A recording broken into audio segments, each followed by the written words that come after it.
Krásná prosluněná sobota přilákala do Velkých Pavlovic davy návštěvníků na myslivecký den. O ten se jako tradičně postaral spolek myslivců z Velkých Pavlovic a připravil zábavné odpoledne plné aktivit, které si užili především rodiny s dětmi. Jak dlouho pořádáte myslivecký den tady v Pavlovicích? Dobrý den, myslivecký den ve Velkých Pavlovicích pořádáme již od roku 2010, no i když možná ještě díl. Tady v tomto formátu to děláme 3. rokem, tady v tím větším, tak velkým. Začíná nám na to chodit čím dál víc dětí. A právě děti si dnešní den užili ve velkém. Na naučné přírodovědné stezce byla připravená zábavná a zajímavá stanoviště, kde si mohli vyzkoušet například poznávání rostlin, zvířat, plemen psů.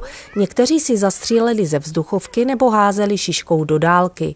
Za své dovednosti pak získali odměnu v podobě chutného hamburgeru ze zvěřiny.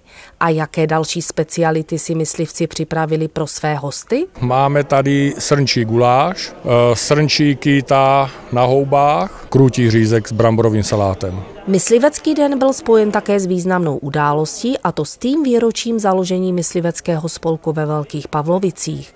Ten byl tedy založen v roce 1925 a návštěvníci dnešní akce si mohli prohlédnout také velmi zajímavou výstavu dobových fotografií, kterou připravil člen a historik spolku pan Stanislav Prát.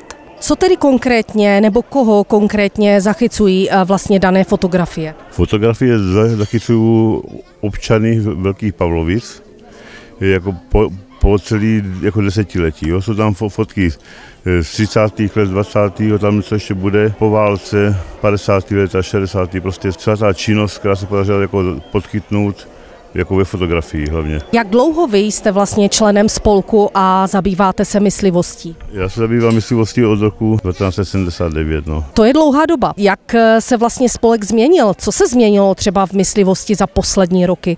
Protože od těch 70. let je toho určitě spousty, tak aspoň za ty poslední léta. Mění se krajina neustále, jako prostě v tím je furt problém nějaký, že něco se oplocuje a terasovalo se a taky podobně, takže všechno bylo narušený. Postupně se to dává trošku dohromady. Jako. Co vy jste si dneska tady na vašem stanovišti připravil pro děti?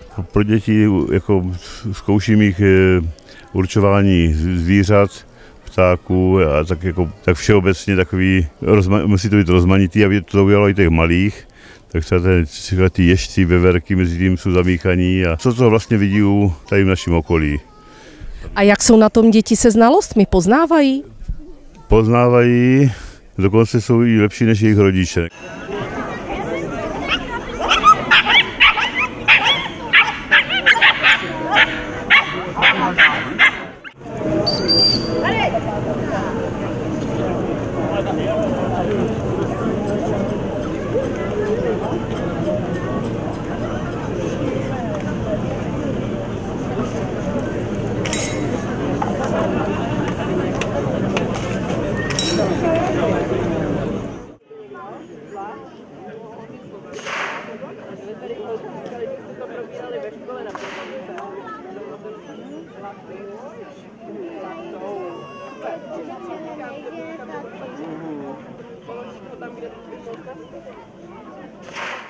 Naši televizi zaujalo stanoviště, které bylo věnováno kanisterapii. Tato terapeutická metoda využívá pozitivní působení vycvičených psů na lidi. A my jsme se s těmito úžasnými pejsky seznámili blíže. Já tady vidím vlastně pejsky, které jste dneska přivezli. O jaké rasy se tedy jedná? Jestli někdo nepozná.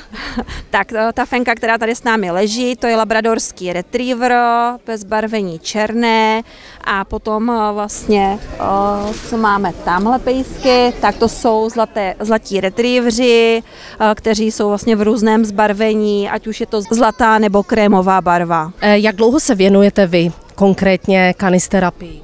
Kanisterapii asi nějakých 5 let se věnuji a chovu nebo mezi psy se pohybuji od nějakých svých 14 let, kdy vlastně tatínek mě přivezl poprvé na hon, kde jsem měla možnost vidět pracovat právě retrievery, který jsem si zamilovala kvůli jejich povaze, ať už to pracovitosti a hlavně té všestrannosti, kdy oni jsou schopni prostě se pro člověka rozdat, ať už jsou to asistenční psi v dnešní době nebo do rodiny, dokáží perfektně prostě pracovat v té myslivosti, v té kanisterapii, prostě jsou to miláčci.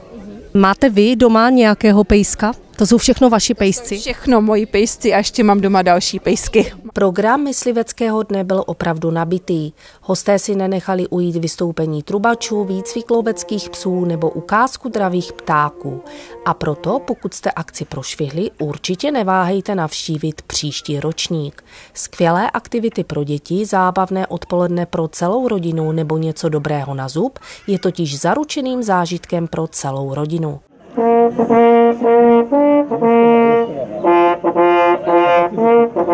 you.